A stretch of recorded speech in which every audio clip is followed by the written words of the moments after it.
Oh, shit. Guys, we live. Welcome to the show. Morning, gentlemen. How's it, guys?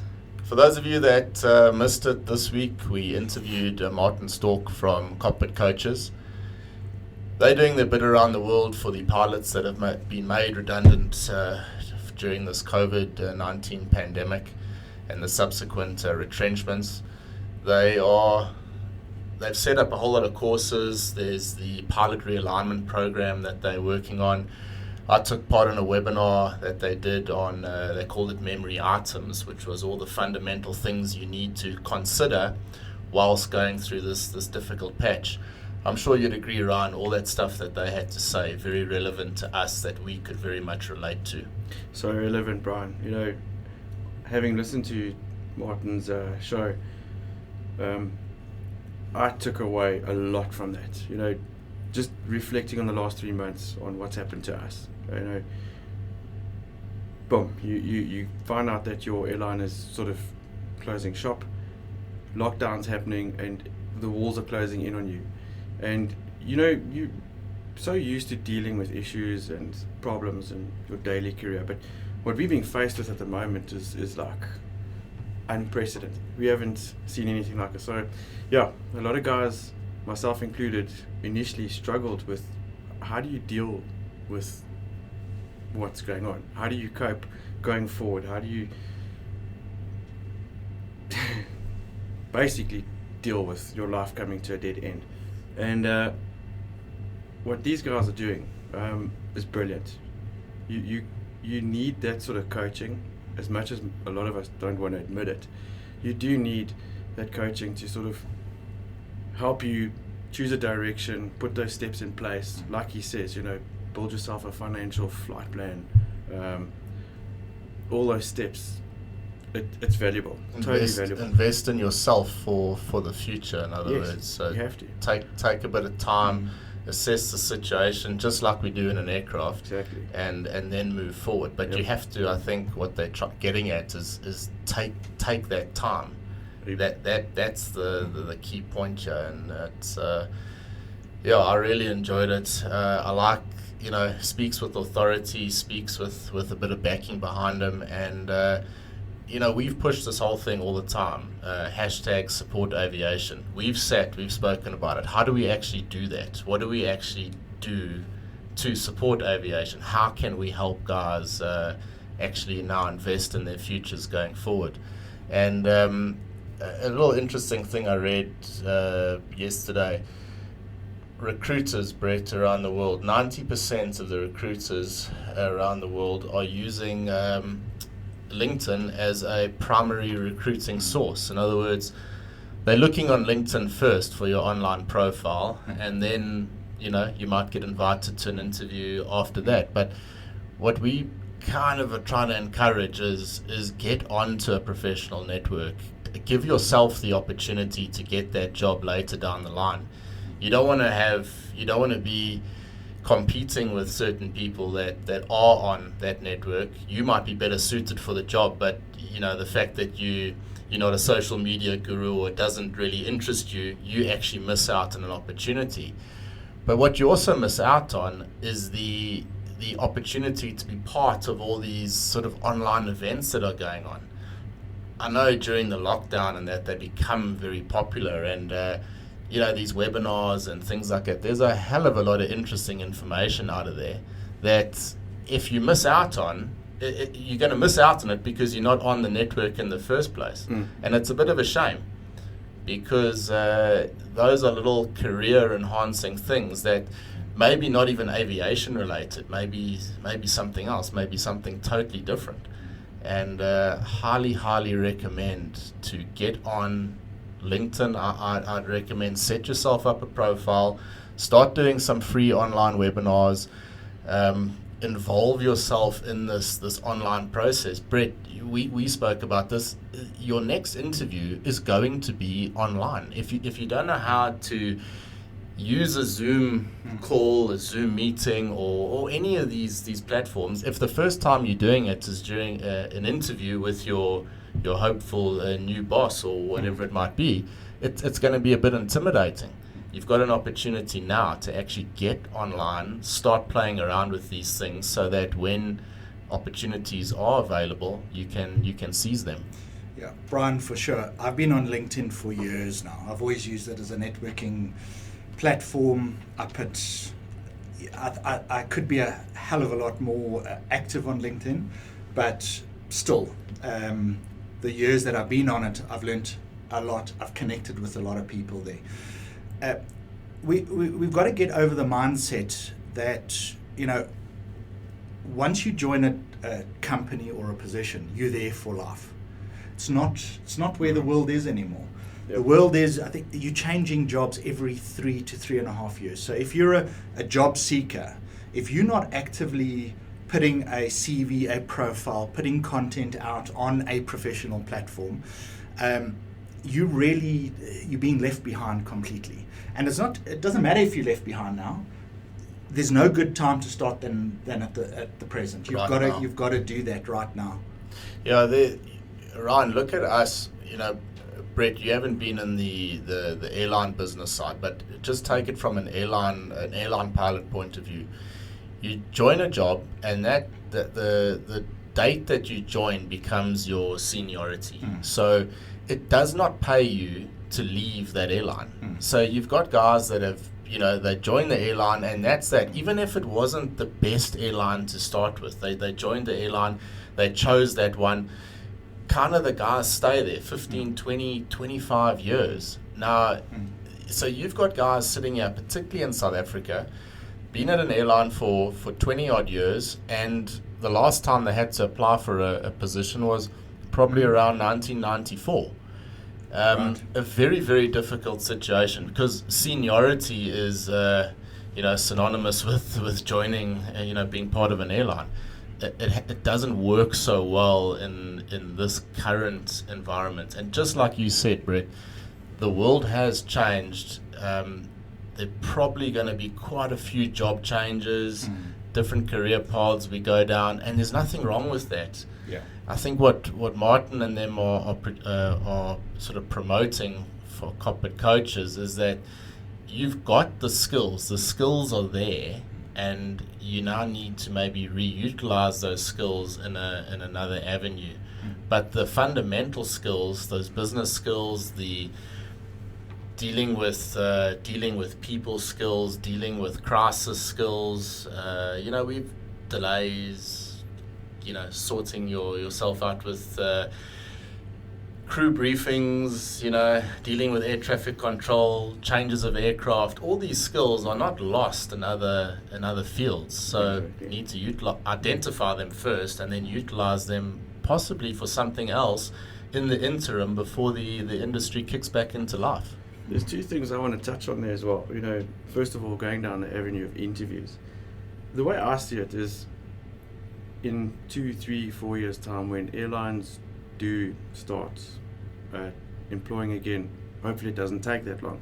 But you remember, Brian, in the old days, you'd go for an interview, and one of the more personal questions would be asked, like, where do you see yourself in 5 years' time? I don't think that question's going to be asked. It's going to be, what have you done since you lost your job? Yeah. How have you coped? Because obviously the natural answer would be, oh, no, I went to go fly for X, Y, and Z in between, but no one's been able to do that. So we have to reinvent ourselves, find new avenues of income, etc. And I think that's going to be a defining sort of answer when you go for an interview.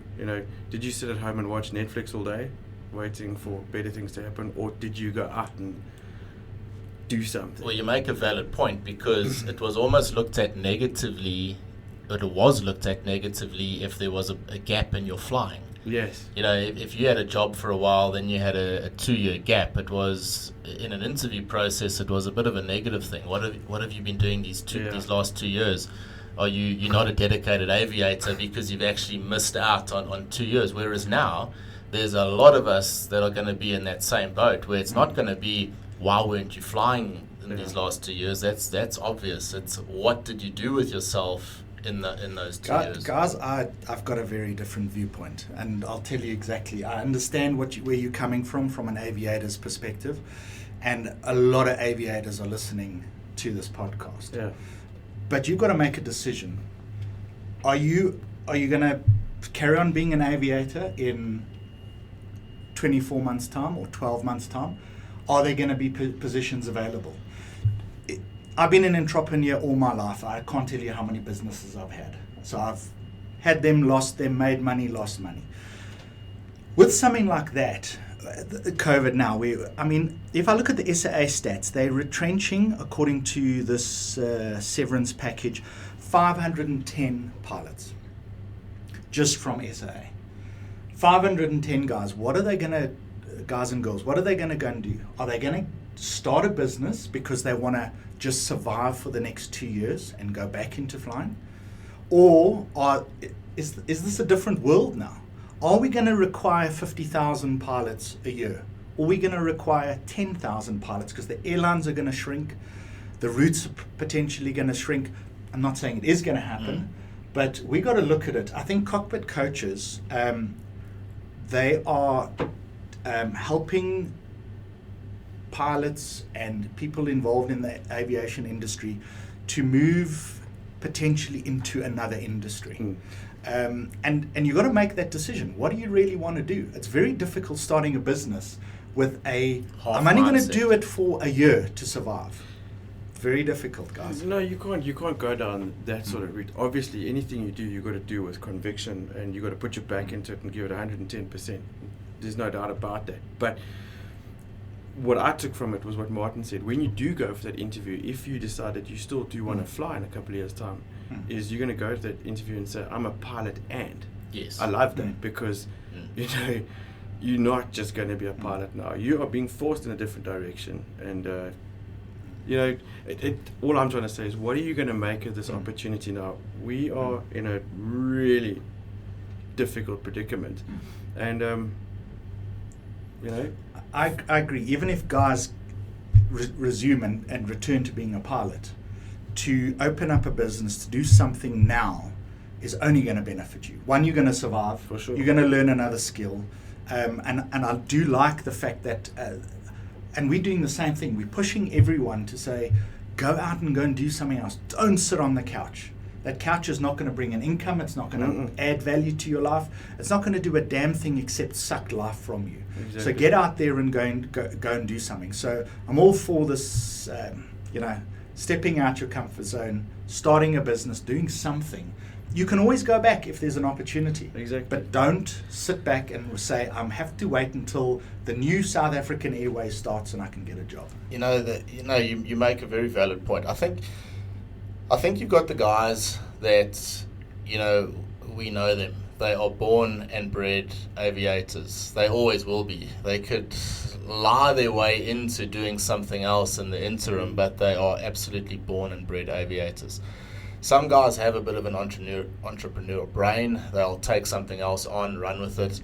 But there are the guys out there that are just meant to fly. And Brett, there's another thing that needs to be addressed. When you apply, or when you applied for an airline job, it's what experience do you have? What aircraft have you flown? Are you rated on a 737 or an Airbus 320? How many hours on a wide body jet do you have? Now you spoke about SAA there. Those pilots from SAA that might get retrenched, are they going to have the opportunity to get into another airline around the world, as opposed to a guy that is got 400 hours flying a CRJ or an ERJ, as an example? So what demand is there going to be around the world for pilots of a certain experience? Obviously, there's no answer to that. We've got to actually wait and see. Yeah. What I like, Brett, and I think maybe let's clarify on what we're trying to push here, is that you might wake up this morning and not have a clue what you want to do or how you're going to do it. But by starting something, even if it's getting online onto an online platform, that builds a little bit of momentum, and then you can make another decision through the day, which might be followed by another one and another one. But you've got to start. That age-old quote, take the first step first. You don't need to see the whole staircase, just take the first step. Yeah.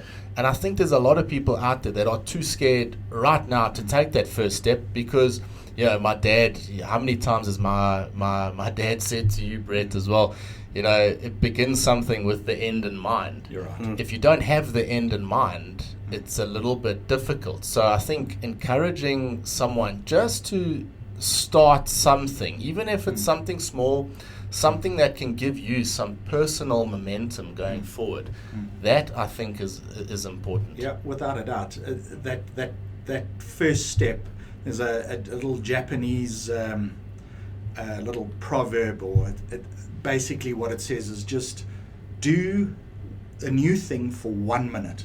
Yeah. Just commit to 1 minute, and you'll be surprised where it takes you. I mean, if you only do 1 minute, it's fine, but just step out there and go and do something. So, I like the steps and the progress that we pushing, that Martin's pushing, because it allows guys just to step out of the frozen zone, put it that way, and actually and put something together. I think there's also two mindsets out there. Yeah, it's easier sometimes said than done to just get out there and start something new. Pilots in particular probably struggle with the mindset that, I used to earn X, Y, and Z and I didn't have to work as many hours. They're struggling with the whole concept of, well, I need to get out of that bracket now where I didn't work as hard for enough money, where whatever I do now I'm going to have to work Twice 4 times as hard to earn just a little bit of money. And that's the new reality. That's the way the world's going. And Ryan, maybe you've got to take yourself out of, that's not just aviation. No, it's everything. That is everything. It's everything.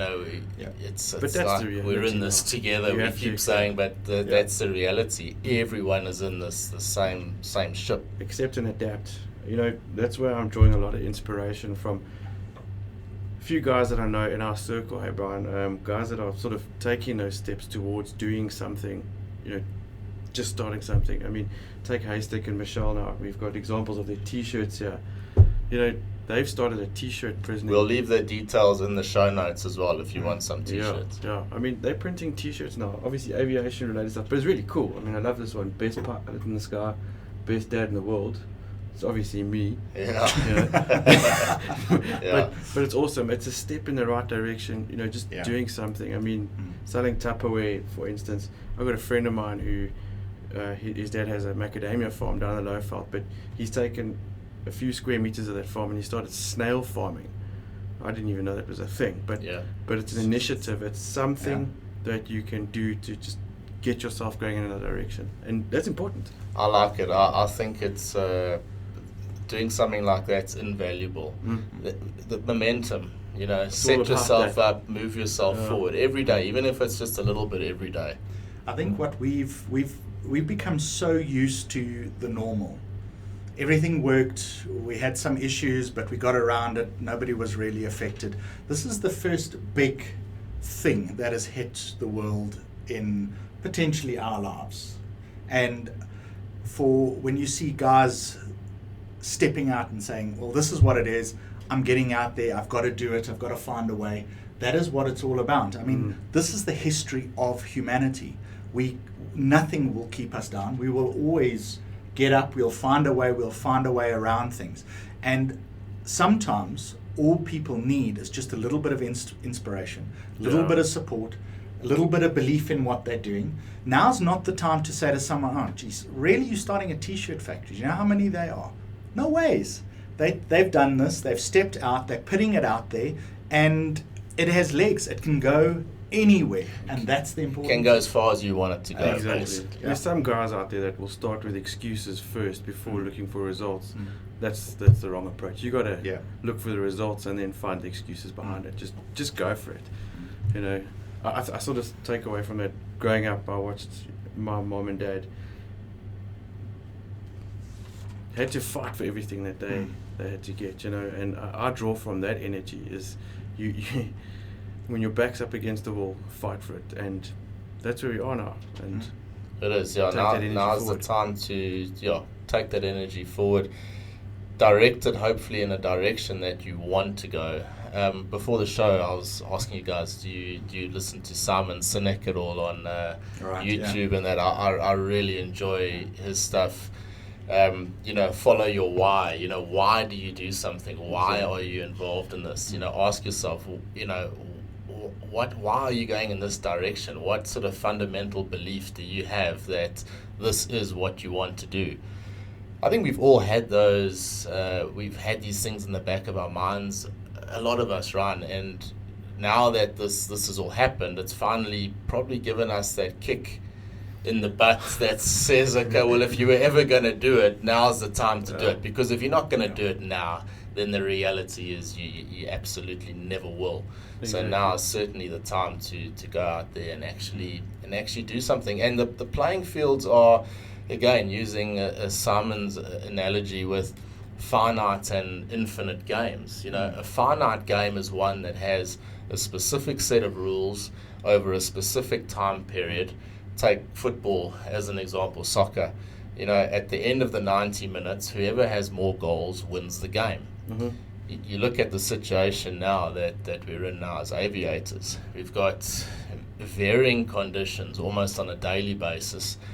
Depends on where you are in the world as to what the rules are. The rules in South Africa are different to what they are in Europe and the States. The people you're competing against have a different set of rules. I mean, it's equivalent of a football player, a soccer player that's allowed to pick up the ball and kick it towards the goal. The rules aren't the same. And the guy that can adapt, the guy that can assess the situation quickest and adapt going forward, that's the guy that's going to win. Exactly. And not win against someone else, but win in your own life. It's so important to do it and to try. And if you don't try, you've got no chance. You've just got to go out there and give it your best. I think, just what you're saying there, we're not in a competition with anybody except ourselves. Yeah. Just do it for yourself. Get out there, do whatever it doesn't matter that you didn't start 3 months ago. Start today. Do something today. Somewhere. You've got to start somewhere, and sitting back and just hoping that it happens, it's not the way to do it anymore. It's not the world we live in. Yeah. We are powerful, strong individuals, and we're seeing the evidence of guys out there saying, well, screw this, I'm doing it. I think a lot of guys also, they're afraid of not succeeding on the first attempt. You will fail on the fail. I mean, how many times you go and watch our first podcast? Not that we're successful. No, watch the blooper that Brian leaked earlier. I mean, it goes without saying, but you know what? You get knocked down, you get up again. That's the way it is. And I said to you guys this morning, if we can influence one person, we've done our job. And I mean, influence one person positively. Exactly. Then we've done our job. So we're not here trying to get 30,000 downloads and a contract like Joe Rogan's just got, as an example. we here to try and play a role in the aviation industry, and it feels good to do that. That's our why. We are doing this because we are passionate about aviation. And that regardless of where the industry is right now. We're not one of those, there's a lot of new Liverpool supporters at the moment that haven't supported Liverpool for the last 30 years. I wonder why. But suddenly they're Liverpool supporters. I've been a Liverpool supporter my whole life, so I can talk on this on authority. And it's, Brett, compare yourself to who you were yesterday, not to who someone else is today. Yeah. Jordan Peterson quote, but very relevant.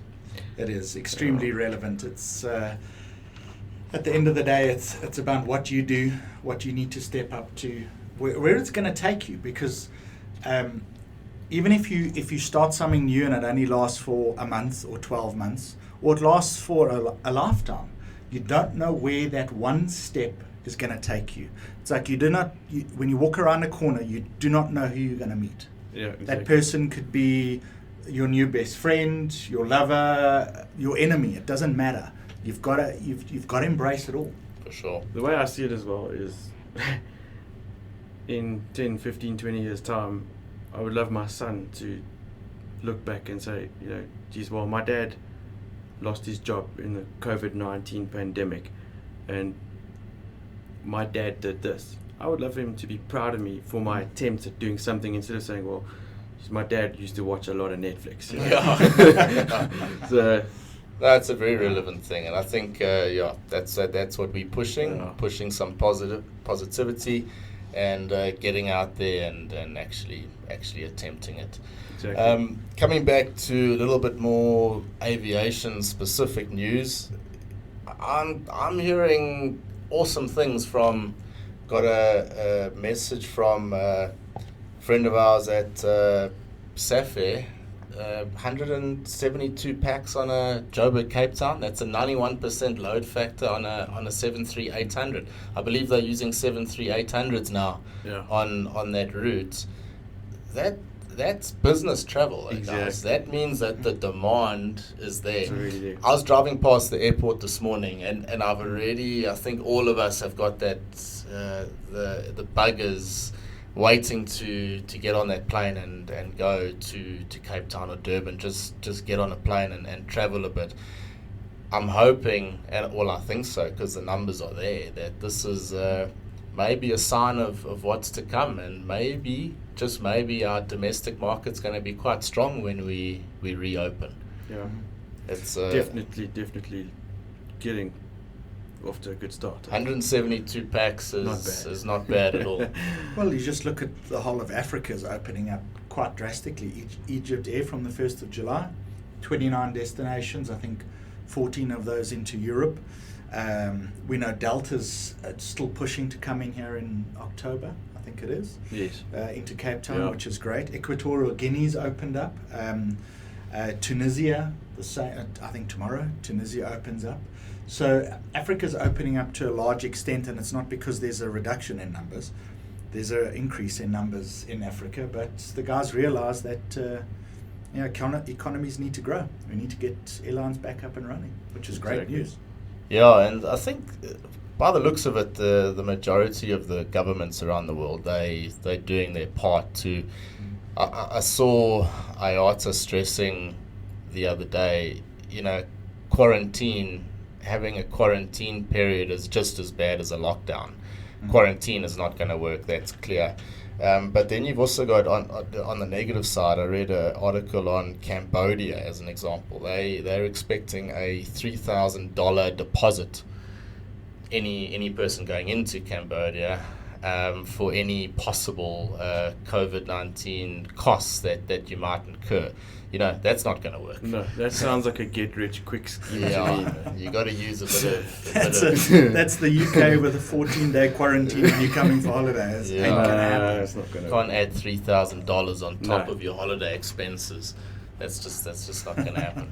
Yeah, the sooner the world can get over this, I think COVID-19 nonsense, the better. Borders need to open. I mean, I've got friends, good pal of mine, it's flying for Air Japan. He's been stuck there for the last 5 months, finished his training, everything, can't get home, hasn't seen his daughter. Friends of mine have missed their children's first birthdays. The psychological impact of all of that, it's unnecessary, man. They need to just open the borders and get this over and done. Well, it's also just the marketing that they're doing. I know a lot of airlines are, like businesses are, saying these are the precautions we're taking, we're looking after you, we're taking care of you. But let me tell you, when I see an airline advert where the hosties are in hazmat suits, there's no way in hell I want to get on that airplane. No, it does not attract me at all. Even more than So they need to start realizing that you gotta attract people, not repel them. Their safety is important. Do it in the background, on the sideline. Ryan, you made a valid point there as well. Guys that are... We've spoken a lot about guys that have been retrenched or pilots that have lost jobs and that. There's a lot of guys that still have their jobs, but you take our good friends, Dave Dobson, Ryan Beckley, they're, Air Hong Kong, they're sitting there, they haven't seen their families for a while. John Kearney, you mentioned, they've got friends all over the world, and they, the the emotional things that they're going through is also hectic. And I'm sure airlines are probably looking at, looking at their contracts and that with a sort of fine-tooth comb, and there's probably some salary changes coming in and things like that. So even having a job right now is not the be-all and end-all. It's a very, very difficult set of circumstances for the guys that have jobs. It puts you in the complete flip side of where we are. And I want to say those guys are almost stuck with survivor guilt, because they're saying, shucks, well, we have jobs, it's awesome, we've still got a bit of money and we can crack on and fly as normal and everything. But they're stuck there on the other side of the world. They can't get home to their families.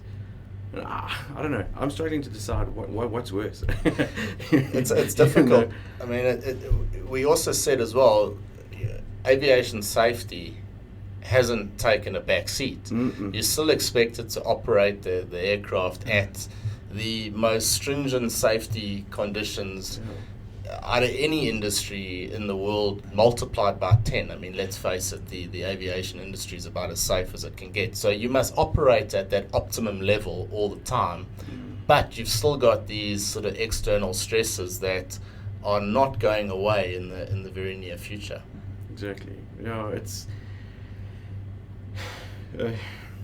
difficult. It is a difficult one. We addressed, I said, what can we do at a training organization? Why don't we, we need to talk to the pilots about flying with gloves and masks. What's the difference with flying with a glove and mask? I haven't had to do it. We've got to get into the simulator. We've actually got to go and do it, feel the challenges with it, and then actually address the pilots that are out there actually operating on the line. Things like this aviation's always been very sort of ahead of the game. Whenever there's a new regulation that comes in, you know what it's like. If there's a new approach, as an example, you have to go, you write yourself a quiz first and prove that you understand the history behind it, the law behind it, and then you go and prove in a simulator that you can fly that approach practically. Now we're in a situation where a lot of guys haven't flown in a long time, and but they're expected to arrive at work with their gloves and masks on and go operate at that same optimum level. We mustn't drop the ball on a safety perspective. Aviation safety is still right up there as a priority, and something to think about. Absolutely. I said it. You said it. Try not to say. We figured out in the first couple of episodes that the word absolutely came out far too often out of our mouths. So Ryan's buying beers this evening. Brett hasn't dropped that one yet, so I thought I'd pick up the slack. Ryan, just to make you feel happy, I think it's absolutely critical to use absolutely every now and again. I own that one now because I'm the blooper king. That's fine. Guys, well, that's all for this week. I don't know anything else you guys want to say, Brett, Ryan. That was great, guys. I just from a business entrepreneurial perspective, one thing I've realized in my life is that you do not need the skill, you do not need the knowledge to do anything. All you need is the passion and the desire and the drive. So anybody out there who's thought for a split second, I'd really like to do this, get off the couch, go and do it.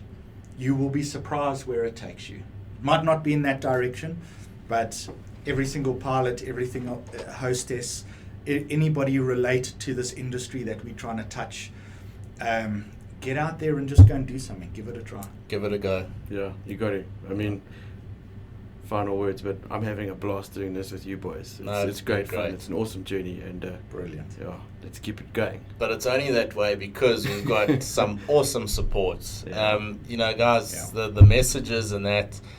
Let's Daryl Rudman, thanks for your shout out. Mark Mason, thank you. Anyone that's come to us to say you're doing a good job, thank you, keep it up. It makes such a difference to us. We appreciate it. We really appreciate it.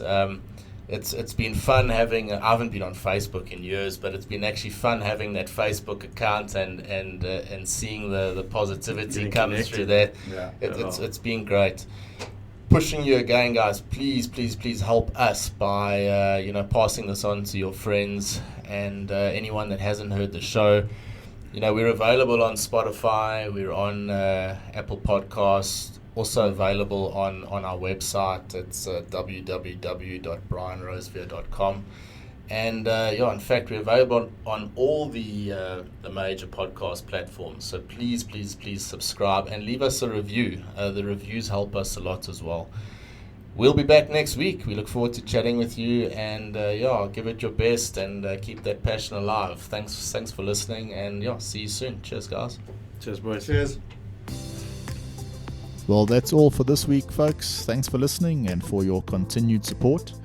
Please subscribe if you haven't done so already, and pass the show on to your friends, your families, and your colleagues. If you'd like to get in touch with us, my email address is in the show details.